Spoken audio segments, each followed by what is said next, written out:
نمائندگی کر رہے ہیں پاکستان کی. کیا ایسے وزیر خزانہ کو پاکستان کی نمائندگی کسی بھی پلیٹ فارم پہ کرنی چاہیے؟ اصل میں آپ کی بات بالکل درست ہے، لیکن میرا اپنے صحافی بھائیوں اور بہنوں سے یہ گزارش ہے کہ یہ سوال ان کو پرائم منسٹر کی پریس کانفرنس میں کرنا چاہیے. جب مریم صاحبہ اس نظام کا رونا رو رہی ہوتی ہیں، جب طلال چودھری صاحب اس نظام کا رونا رو رہے ہوتے ہیں، تو ان سے یہ سوال پوچھنا چاہیے کہ دنیا کی کسی جمہوریت میں ایک آدمی جس کے اپنے ایسٹ سٹیٹ نے فریز کیے ہوں، جو اپنے اکاؤنٹ میں سے 20 روپے نہیں نکال سکتا، وہ حکومت کے اکاؤنٹس کو رن کر رہا ہے اور اب اربہا روپے کے فیصلے کر سکتا ہے. یہ کس جمہوری ٹریڈیشن میں ہے؟ وہاں کوئی صحافی ان سے یہ سوال نہیں پوچھتا.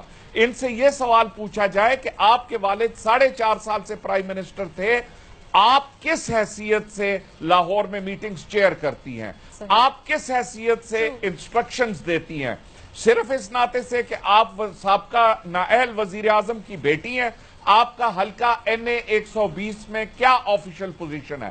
آپ کی پاکستان مسلم لیگ نواز کے اندر کیا آفیشل پوزیشن ہے؟ طلال چودھری صاحب سے یہ پوچھنا چاہیے کہ یہ جو ظفر حجازی آج کھڑا ہوا ہے، یہ ٹیمپرنگ اس سے کس نے کروائی؟ لیکن انفارچونیٹلی یہ باتیں جہاں صحافی حضرات ادب میں شاید نہ پوچھتے ہوں.